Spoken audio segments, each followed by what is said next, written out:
So, episode 10. As has been discussed and analyzed over and over, Ed is becoming Blackbeard. Really becoming Blackbeard. The Blackbeard that everybody tells the stories about. The Blackbeard of the legends. The Blackbeard that people love the idea of. And there's so many parallels there. The most obvious, with the picture from the book and everything, right? But I just noticed one that I hadn't noticed before. And there's an extra aspect of it that makes it even worse. And I'm so not okay right now.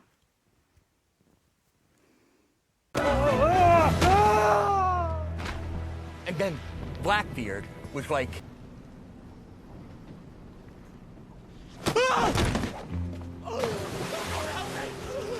So, in a minute, I'm going to play those clips again. But this time, I'm going to do it simultaneously in slow motion. Before I do that, however, I'm going to analyze and explain why this is not just foreshadowing. This is not just them recreating a scene from the fantasy. This is genius in terms of directing and cinematography and writing and editing. And the more you dig into why it's so genius, the more depressing it gets. Alright, so let's start with the obvious differences here. The biggest one is that the first one never happened. The first one is early season Pete doing self-insert Blackbeard fanfiction. This is what early season Pete wanted. This is what Izzy wants. This is the exciting, badass, being a pirate. Meanwhile, second one, we know is what actually happens. This gets reflected in the color scheme as well. Now, I did slightly edit the brightness and color on these just a little bit, just so we could see the similarity of the motion in both of them. Alright, and a quick note on that motion. Obviously, the shove is the same, the tumble is the same, the kind of sequencing is the same and all that. But what you might see when I've got them playing simultaneously is the way it kind of has Ed in the screen in real life. He kind of goes from where Blackbeard is standing to where Pete is standing without moving. It's the cinematography that does that. And it kind of represents that, just adds to that representation that this is Pete living vicariously through his idea of Blackbeard. And this is what happens when that comes true. Because in the first one, again, exciting, adventurous, we have the bright, fun yellows. But when we look at reality, it's dark, it's bleak, it's gray. It's real.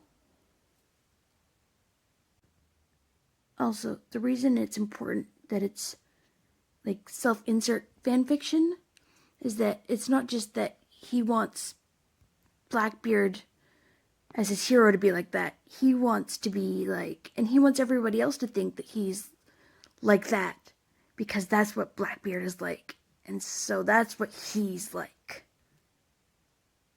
Now let's take it another step further. In Badass Fantasy Pirate version, in this fantasy, he is the second-hand man to Blackbeard. Obviously, the people on the boat they're invading have faces, including the guy who gets pushed overboard. But we don't really see it. It's blurry, it's quick shots, because it doesn't matter. It doesn't matter. The guy never actually existed. And even in Pete's exciting fantasy, his existence was purely to end up being pushed over the side of a boat. Now, in episode 10, not only do we obviously know and care so much for the character that gets pushed over, and so does Pete, obviously.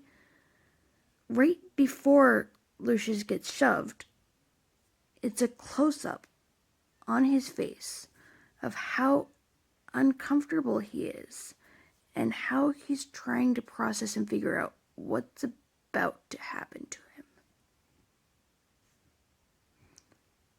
It's not the fantasy. Okay, so this is where the analysis is about to start getting really sad, but before I do, I'm just gonna kind of summarize, go back, so how we circled back to the beginning. That Ed is becoming Blackbeard. Ed the person is turning into the literal manifestation of these images and these myths and these stories. He sees the picture, he becomes the picture. Pete's self-insert fanfiction, even though Ed's never heard it, just by it existing means that it's part of what Blackbeard becomes, because he is becoming this manifestation, at least on the outside. And it's not yellow and fun and exciting. It's gritty, it's dark, it's bleak, it's horrible because it's really happening. So as episode 2 Pete's fantasy turns into reality, Blackbeard is becoming the person that Pete wanted him to be, because if Blackbeard is that person, then Pete can live vicariously through it. And it's really happening. All his dreams are coming true. How do they come true? Everything he loves and has grown to become as a person is being completely and utterly destroyed in one fell swoop. That one fell swoop that a month ago was his dream. And just to add a little bit of extra insult to that injury, we as viewers know that after this, he's about to be excluded from that new reality too. So, thanks for watching all that. Here's those clips again. Don't sing if you want to live long. They have no use for your song. You're dead, you're dead, you're dead, you're dead and out of this world. You'll never get a second chance. Plan all your moves in advance. Stay dead, stay dead.